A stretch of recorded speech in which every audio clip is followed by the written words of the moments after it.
Greetings, everyone. Greetings once again.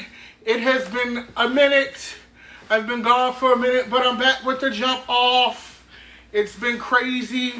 I just got back from LA. I went to Grammy weekend. That was such an experience. If you follow me on Instagram at GODDM, you see all the pictures and all of that good stuff. But that's not why we're here today. We have a lot to cover since our last meeting. First of all, starting off by saying hello to all of you beautiful people. I thought I would wear my USA colored pullover today with the black background because I feel like it's like becoming the death of the United States. I'm so dramatic, but am I really? So we're going to wait for everybody to log in. Oh my God, you guys must have missed me. You're logging in fast. What's going on, Natasha? Leroy, what's going on in Georgia? How you feeling, my friend? Holly Wharton, good evening. In Columbia, you right next door, girl. Michelle, how's it going, Michelle? Jamar is here. Ash, what's going on, Ash? Shout out to Ash in Illinois. I'm actually going to be in Chicago, not this week, but next week for All-Star Weekend. So all my Chicagoans, if I said that right, if you see me out and about, please say hello. But yeah, I'll be out for that. I'm going to wait for a few more people to log in. I don't know why I'm in such a great mood tonight, because the world is going to shit. But we got a lot to cover. I'm going to wait for a few more folks to get in here before we get started. Now, I don't want to get too deeply into the impeachment. Sorry, Baltimore City dirt bikes, if you can hear that in the background. That's a regular occurrence. It's not just the movies. But I do want to go over the votes, okay? Because we pretty much knew it was going to get to this point. So I don't think it's really a surprise to any of us that things have transpired the way that they have, per se. But I think that just to give a little background. Now, first off, I want to say we did have two Republicans cross party lines to vote for more witnesses, to see witnesses in the trial. In this case. So we had two cross lines, but for the most part, nearly all of the Republicans did go ahead and vote to not have witnesses. I did some research here in regards to this. So the two Republicans that didn't vote, oddly enough, of course, was Mitt Romney and I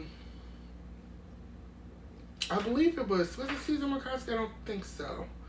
I believe it was Murkowski, but I know it was definitely Mitt Romney that voted to see more witnesses. And I honestly don't feel like there is, while there was a reason why we couldn't see more witnesses. It wasn't Murkowski, it was Susan Collins. I'm sorry, Susan Collins. So Mitt Romney and Susan Collins were the ones that pretty much crossed the aisle in regards to seeing more witnesses. Now, the thing is with this, to me, I've never in the history of my life, and I'm from Baltimore City, seen a place where you can have a trial with no witnesses. It just doesn't happen. The fact that the Senate voted not to have witnesses, they were pretty much the Republicans voted that, says a lot. It's bringing us to a conclusion that we already knew we were going to have. I feel like personally, once again, I don't think Nancy Pelosi wanted to do impeachment, but with what was presented, I really think her hand was forced and she really didn't have a choice. But if you research and go back and look at some of our videos and just do some research, you'll see Nancy kind of wanted this to play out as an election, and I feel like because she knew it would get to this point. So basically what's happening now, they voted not to have witnesses. What will happen is they did closing statements today. It'll go to full vote on Monday to proceed, and on Wednesday. And at that point, pretty much, it's a foregone conclusion that the Republicans will acquit Donald Trump, and he will be able to take this victory. Now, someone say, oh, no, it's not a victory because he got impeached. Yes, on a technical term, on pieces of paper, yes, he got impeached. But to his voter base and to people who either just blindly support him or don't know all of the facts, this is a victory. I understand what the Democrats and what the news and what political scholars say and all of that, but as we know here, Secretary of Shade, we do it in layman's terms. He didn't get removed. He's not going to get removed from office. So it's a victory in my eyes. That's my personal opinion. And quite frankly, I deal in how people are going to receive this information. The way that his voter base is going to receive this information. And even not just his voter base, but people who were undecided or in the middle. This will be looked at as a victory. And he's going to run with this. Now, the only course of action that Democrats have is to spin this loss, because it is a loss. I want to make that very clear. In my opinion, it's a loss. To encourage people to come out and vote. We got the Iowa caucus voting going on right now as I speak in this chair, which is very important and very crucial, because this is going to kind of determine who's really a front runner. Not just based on a poll, not just based on campaign contributions and all of that. This is hardcore votes from the Iowa caucuses. So this is going to really determine who really is really about that life. When reading, and I did a lot of research, so we got a lot to cover. And reading about the background of the senators who voted, who ultimately didn't cross party lines. It was, I believe, about 4 of them. So I'm going to read a brief excerpt from Politico for their reasoning why they didn't do this. So, according to Politico, Lamar Alexander and Lisa Murkowski met privately in his third floor Capitol hideaway on Thursday night. This was Thursday before they voted last Friday. Alexander broke the news he was going to vote against bringing in new witnesses in the impeachment trial. He's from Tennessee. The Tennessee Republican explained that the House managers had proven their case against the president, but it still wasn't impeachable conduct, and therefore more information was unnecessary, according to a person familiar with the exchange. But Alexander did not lobby Murkowski to join him. So basically, this man is saying, and this is Lamar Alexander, Tennessee, so remember this name. He basically is saying, yes, they proved. So he's saying, according to sources, that, yeah, the Democrats proved their case. But their case doesn't necessarily, what he did doesn't, in the fine print, constitute impeachment. Now, if these things don't constitute impeachment, I don't know what does. And that makes it very gray now, especially when we had an impeachment trial that was a national sensation, ultimately over a president lying about get ahead in his office.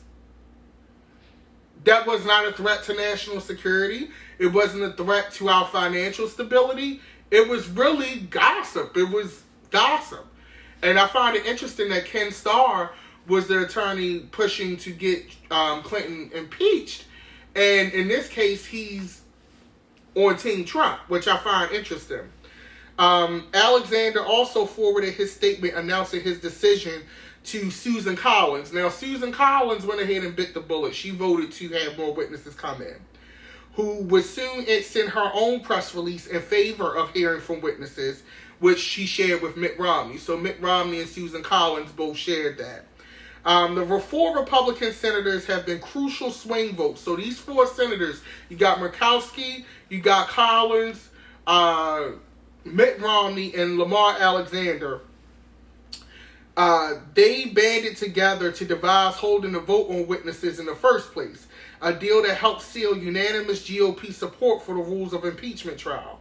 And they were texting and calling each other with increasing regularity as Trump's trial began in earnest. So I'm a set the scene for you. If you ever watch Survivor, you know how in Survivor there's always the alpha pack, and then there's a band of people who are like ragtag who join together. Like the alpha pack in this case is the Republicans.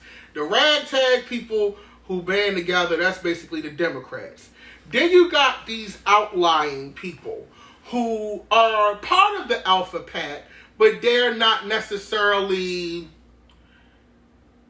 treated with the same type of, they with the pack, but they ain't good girlfriends with the pack. These are the people that you could potentially sway to vote out who you want to vote out. Okay? So they took this power. I'm laying it out for you. This is Survivor, right? This the night before tribal council, bitch. Okay? Everybody like, so they hide behind trees whispering and shit. So you gonna vote for Romney. That's all this shit. So stay over here. Then this pack like, yeah, so vote for him. Then the GOP like, bitch, I wish you motherfucking would vote against me, bitch.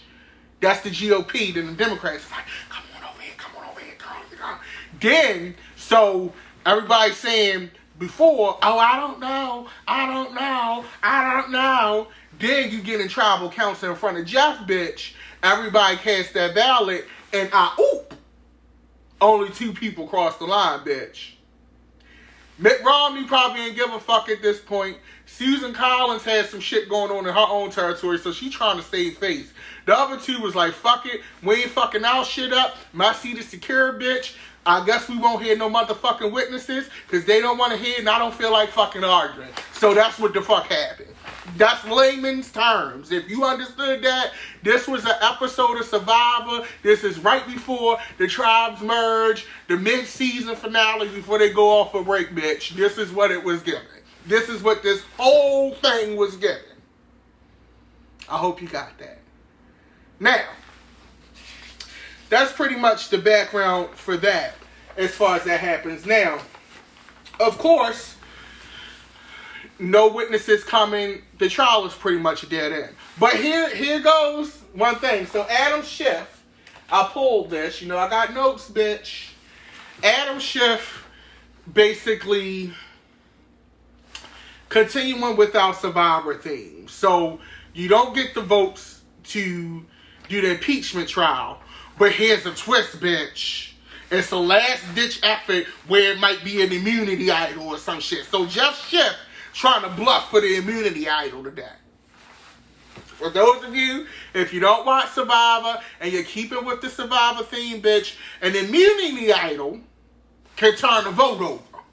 In this case, he trying to use his closing arguments as an immunity idol. So I'm going to read you some excerpts from Schiff's closing argument speech. So this is Adam Schiff. We must say enough. Enough is enough. He has betrayed our national security and he will do so again. He has compromised our elections and he will do so again. You will not change him. You cannot constrain him. He is who he is. Truth matters little to him. What matters even less, and decency matters not at all. You are decent, he added. He is not who you are. So he's trying to appeal and be like, I know y'all good people. These people don't give a fuck about a moral compass at this point. Okay, so he is selling it, bitch. Adam Schiff is about to get voted the fuck off, and he is saying anything that he can to stay on this goddamn island. Can we be confident that he will not continue to try to cheat in this very election? Can we be confident that Americans and not foreign powers will get to decide and that the president will shun any further foreign interference in our democratic affairs? The short, plain, sad, incontestable answer is no, you can't. You can't trust this president to do the right thing. Not for 1 minute, not for one election, not for the sake of the country. You just can't. He will not change, and you know it. What are the odds, if left in office, that he will continue trying to cheat? I will tell you, 100%, he said. A man without character or ethical compass will never find his way. Now, what this sounds like to me, for anybody who's seen New Jack City, this is the scene on the roof where Nino done found out that G Money was fucking getting high on his own supply and he get ready to kill him. And this is Adam Schiff is basically G Money talking about, am I my brother's keeper? Wesley Snipes on the roof crying, bitch, and he get ready to kill his ass anyway. But G Money is trying to sell it, bitch. But either way, we know how this is going to end. So basically, we done left Survivor, and now Adam Schiff is in New Jack City. And Nino Brown is the GOP. Did we get that? I'm just saying. I'm on one tonight. I'm feeling my beats. I'm excited about all of these things. So I thought the speech was cute. I thought the speech was cute if you talk to people who actually give a fuck about what you think about how they feel in the future. Or how they going to look in the future. Sure. But these people don't give a shit. And here's the thing. You're looking at people like Marco Rubio, Ted Cruz. These are people of Hispanic descent, from my understanding, who have their own people in cages, who in Puerto Rico are getting shafted. And power has no allegiance, bitch. And that's one thing that I think we should all learn from this situation. Power has no allegiance. And shout out to Jennifer Lopez and Shakira for Super Bowl last night. I thought the kids in the cages, the symbolism in that was beautiful. I love the very Latin display that was in effect. I love the Puerto Rican flag shawl. They did what they were supposed to do within the confines of what they do. And I say that to say, if I'm an entertainer, you should make a statement. And for someone like Jennifer and someone like Shakira, I applaud that. They put on for their people. And they put on for American citizens and just people being treated properly, especially in Puerto Rico with everything that's going on there, and those folks not being,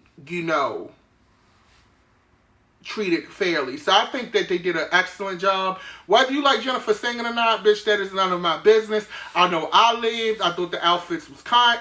I was here for it. Now, this damn coronavirus, bitch. Now, as we all know, if you have been under a rock, just before Chinese New Year, this coronavirus broke out. Everybody's getting sick. They're closing off borders. They stopped the Lunar New Year festivities, the whole shebang. So, according to the New York Times, the coronavirus, this is an update from the day, bitch. The China death toll is greater than the SARS outbreak. Okay? Now, for those of you who may not remember, SARS was a syndrome, a sickness, kind of like the same thing as, not the same thing as coronavirus, although they say that coronavirus has some of the same characteristics as SARS. This was back in, 2002, 2003, somewhere around there. During the SARS outbreak, 349 people died in mainland China. So far, with the coronavirus, they already have 361 deaths and allegedly 475 recoveries. Recoveries basically mean people that were infected that may have been near death that they were able to save. So far, coronavirus has already beat SARS as far as fatalities. And these are the numbers that have been released, mind you. These are just the numbers that are reported. It could be more than this, to be honest with you. But this is what they're releasing at this time. Okay? Now, health experts say they're encouraged by the steady rise in the number of recoveries. They take it as evidence that the treatment meted out have been effective and the virus doesn't appear as deadly as SARS. SARS had a mortality rate of about 9.6%, and about 2% of those reported to have been infected with the new coronavirus have died. So they're saying SARS had 9.6, coronavirus so far 2%. Now, in Hubei, the Epic Center, this is in Hubei, 80 patients have recovered on Sunday compared with 56 deaths. On Saturday, 49 patients left the hospital while 45 had died, okay? China first announced the outbreak of a mysterious pneumonia in the city of Wuhan on December 31st. It had been 12 days since the authorities began to place the city and much of the surrounding Hubei province on lockdown. Tens of millions of people. Now, one thing that I found interesting in researching this is that with this coronavirus, the prices of oil, bitch, have gone down. Oil prices fell, and this is according to the New York Times, oil prices fell on Monday over concerns that the growing coronavirus epidemic will reduce demand in China. So basically, bitch, they basically saying everybody's sick. Ain't nobody going no goddamn where except for to the hospital and the funeral home. What we need gas for? That's all they're saying about that. West Texas Intermediate, the American benchmark, entered a bear market after declining more than 20% from its January high. The price of Brent crude, the international benchmark, has fallen about 19% over the last month to less than $55 a barrel, the lowest in more than a year. Over the weekend, officials from the Organization of Petroleum Exporting Countries, as well as Russia, agreed to meet this week to discuss the situation in the oil markets, according to two people briefed on the plans. On the agenda are production cuts of up to 1 million barrels a day, or about 1% of world supplies, according to one of the people. They are absolutely trying to put a floor under prices, said Amrita Sen. So basically, they're going to meet to kind of slow down production and producing oil in general, because the demand isn't there. Because if you create, it's just like with anything, if you create so much and it's not a need for it, then the price of it is going to drive down. So I found that interesting. You know, epidemics, this is all a business, folks. This is all a business. Everything is a business, and it always comes down to the money. Okay? Now, many of the world's leading infectious disease experts say the outbreak is likely to become a pandemic, defined as an ongoing epidemic on two or more continents. Scientists do not yet know how lethal the new coronavirus is, but there's a growing consensus that it is readily transmitted. Scientists have found that it is spreading more like the flu than its slow-moving viral cousin SARS and MERS.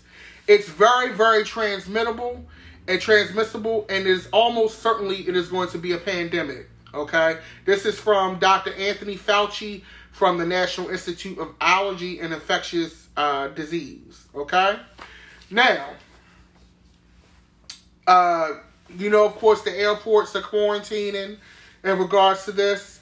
The handful of American airports still permitted to receive flights from China were scenes of confusion and uncertainty on today, as the first federally mandated quarantine in more than half a century since the era of smallpox took effect. It feels like trying to leave Paris in 1940 or something. There's a bit of panic settling in. So, it's a lot going on with this. Now, one thing I wanted to tie into this is I feel like, and I don't want to label myself a conspiracy theorist or talk down about anybody that may have their own theories about this. But I do find it interesting. So the plot thickens, okay? So a Harvard professor, and this is still in conjunction with this coronavirus, how it all ties in, was charged with hiding ties and receiving payment from the Chinese government. So if you didn't read this article, you heard only brief snippets about this. Basically, one of the Harvard professors was accepting money from the Chinese government to set up labs over there in like technology and things like that. So I'm going to read a few. Charles Lieber, chair of the Department of Chemistry and Chemical Biology, is accused of hiding his involvement in China's Thousand Talents Plan, a program designed to lure people with knowledge of foreign technology and intellectual property to China. So, bitch, basically China, like, you smart bitch. It sounds very Naziist. If I'm being honest, do some research, you'll know what I'm talking about. Lieber was arrested early Tuesday in his office. He remained in federal custody after a brief court appearance Tuesday, pending a detention hearing scheduled for Thursday. Okay? Authorities also announced charges against a researcher at Boston University who is accused of lying about her ties to the Chinese military. This is some James Bond shit, bitch. So, peep this tea, bitch. Yang King Ye, and I hope I'm not saying that wrong. Please forgive me, any of my Asian viewers, who prosecutors say is a lieutenant, bitch, in the People's Liberation Army, did work on behalf of the military while studying at the university, such as conducting research and sending documents and information to China. Okay? A small U.S. Attorney General Andrew Lelling called the charges a small sample of China's ongoing campaign to siphon off America's technology and know-how for its country gains. No country poses a greater, more severe, or long-term threat to our national security and economic prosperity than China. China's communist government's goal, simply put, is to replace the U.S. as the world superpower, and they are breaking the law to get there. Under Lieber's Thousand Talents program contract, he was paid $50,000 a month by the Wuhan, bitch, put it together, Wuhan, coronavirus breakout, where to start, Wuhan, Harvard, biotechnology, setting up research, sending information. They probably ain't know what the fuck they was doing over there because they getting secondhand information from this motherfucker selling the shit to them. He was paid $50,000 a month by the Wuhan University of Technology in China and living expenses up to $158,000. He was also awarded more than $1.5 million to establish a research lab at the Chinese university, prosecutors said.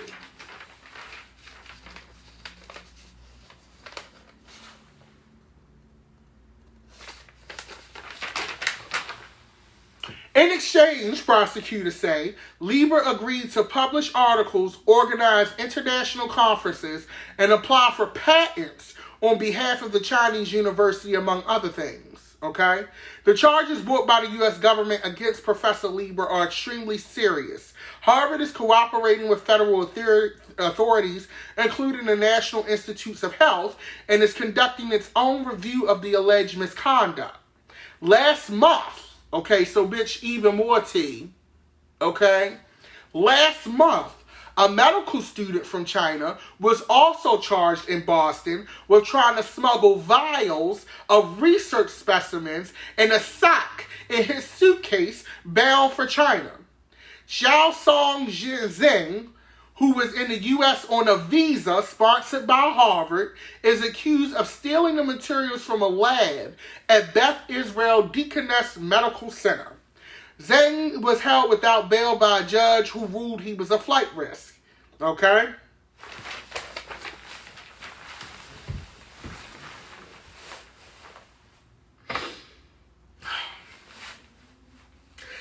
I'm going to just decompress because here is where I don't have the facts, and I'm an adult enough and I'm honest enough to tell you this. But this is DDM, Emmanuel, putting this story together. Now, Lieber, whatever the fuck his name was, probably was sending them information, which we know he was, not probably, bitch, he was, setting up this lab for Wuhan University. Somebody probably didn't know what the fuck they was doing or didn't follow the instructions or decided to deviate from the instructions on purpose, created some shit that probably wasn't authorized or they didn't plan on getting out. This motherfucker who tried to smuggle the vials out, this wasn't the first time these vials got stuck out. This TSA officer probably decided to actually do his job. He ran into a TSA officer who actually showed up for work. This is why we pay the TSA, Trump. Okay? This is why you don't withhold their pay. Because remember when that happened, let's not forget when the TSA was not getting paid. So we don't know how many vows or what else got snuck over or snuck out when the TSA was pissed off a year or two ago. That wasn't that long ago. For not getting paid.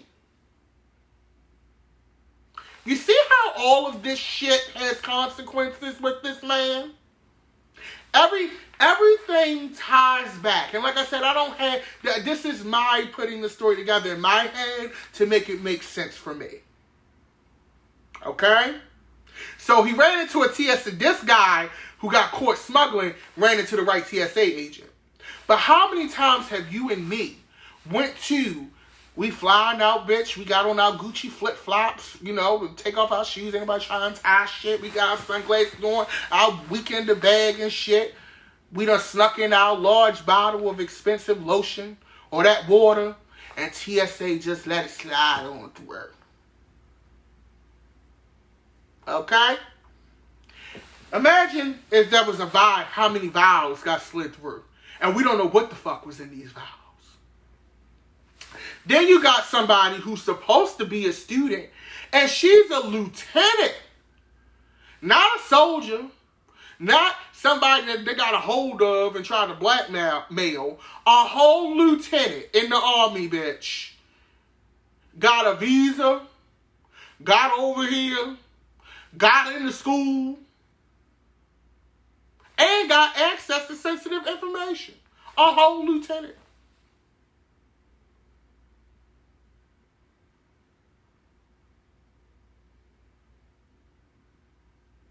Let's just think about this. I know I'm preaching today, but shit, it's been a while. Y'all can deal. All of these things have consequences. And I think we're worried that, here's the thing, and I don't like to single any person out, but I think it's interesting that these people were able to get in here, infiltrate, and do what they need to do behind the guise of science. But you got poor-ass people in Puerto Rico and Mexico who just trying to survive, and you giving them the third degree just to escape getting chopped up.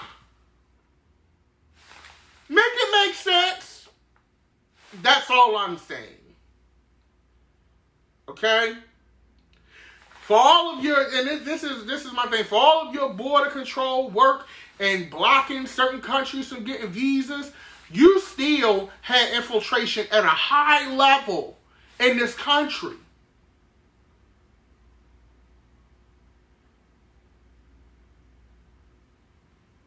It still happened, even with all of this. So don't you think you would put more energy and effort into your Secret Service programs, your spy, your CIA? You might want to listen to these people. You see how not listening to the CIA and making them look like asses? Had you been partnering with the CIA on the right things and the right issues, maybe we could have got these people a little earlier. But when you degrade your intelligence community, how likely are they to really work for you? Yeah, sure, I'm going to show up to work and do their job because they do give a fuck about the rest of us that live here. But just think about it. If your boss doesn't appreciate you and he always telling you you ain't shit and throwing you under the bus, what you going to do? You're still going to show up for work. But the likelihood is you're going to clock in, you're going to do your 8, you're going to do the bare minimum to say that you did your job, and you're going to go home. You're not going to put in overtime. You're not going to really sit and do diligent, like, oh my God, go in, work. That's not likely, is it?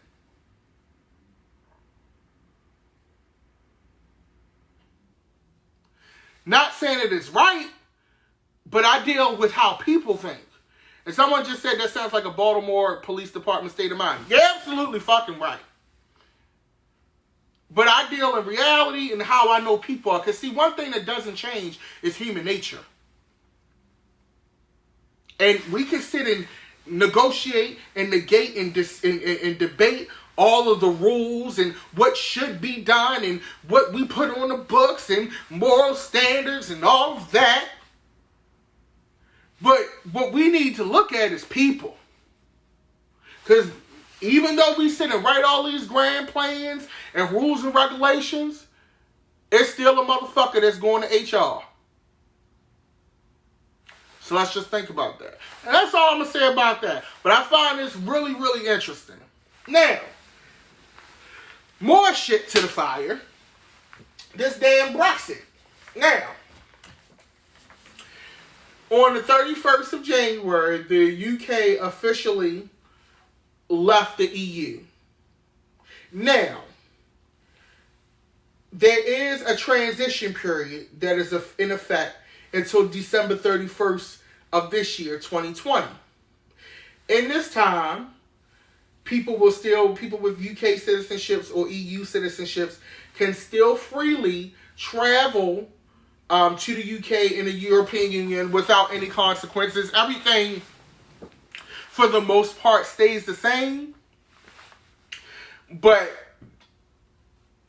the Brexit is inevitable. It's a done deal at this point. Okay? So here's what happened. And if you're watching this on YouTube, I have a video on Brexit that kind of breaks down all of the effects in the event that this day actually came, and it did. So you may want to revisit that in the video. But now it becomes harder. The EU and the UK have to negotiate trade deals. Okay? Now with the UK is not the EU.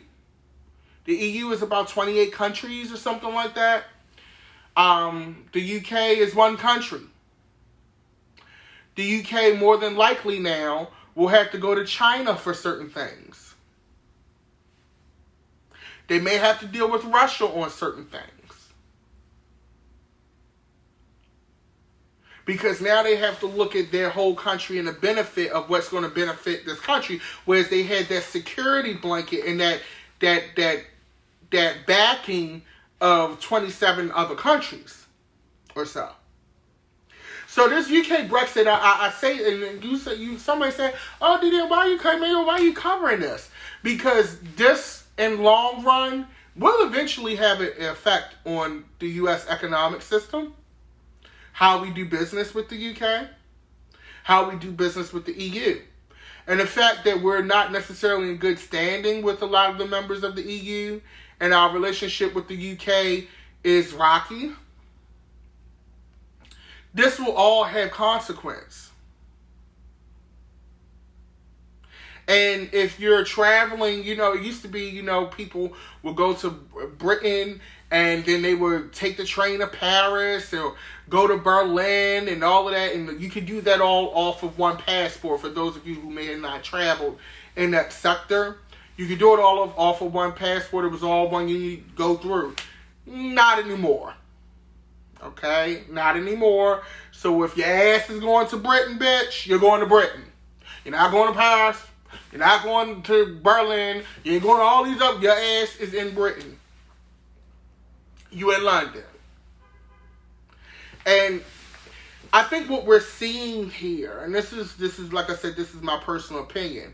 What we're seeing here is the reconstruction and the reconfiguring of how the world governments will work in this century. A lot of us, damn near all of us, with the exception of my maybe 20-year-olds, 18-year-olds, anybody 20 or under, we were all born before this new century started. So a lot of what we know and how we view things, especially those of us born up until like the early 90s, we view things a certain kind of way. And their children being born just like their children who prior to Trump only knew a black president. The president was always black to them. Okay? Just like for us, we view world governments and how things work a certain way. And I think it's going to be an adjustment period for folks like us to understand and deal with what's going on. It's kind of like watching the internet start. Or seeing the advent of like MySpace and YouTube and things that, you know, younger generations just think have always been around. So it's very important that we look at our world governments and the reshaping of that and the relationships, because people who may have been allies with us in the previous century may not be allies with us in this century. Okay? So this is why world politics and research on world governments is so crucial and so important to how we even view things, because it can affect the price of oil, car imports, soybean export, good taxes and tariffs on goods. I mean, all of this affects how your everyday life is. And I think that that's something that, especially as American citizens, we disregard because we've had that luxury. Like if you talk to someone from Iran, and I have a friend from Iran, and she'll tell me what it's like to live under sanctions and the effects of sanctions. We hear sanctions and we just think it's a thing. It's like it's just a sanction, but to actually hear someone who has lived under sanctions and understands how that affects your medicine, your food, your inputs for water, deodorant, soap, all kinds of things, it puts it in perspective. So I just wanted to touch on that briefly. Now, if you're in the Baltimore area, Maryland area, we have an election tomorrow for the 7th Congressional District for the seat of Elijah Cummings. I encourage you all to go out and vote. You should have received your sample ballot in the mail. I know I received mine. It's about 13 or 14 candidates running. Okay? Do your due diligence on your candidates. I do not endorse any one particular candidate. In this case, I won't be voting for Kim Classic. That's one person who I hope does not get the seat.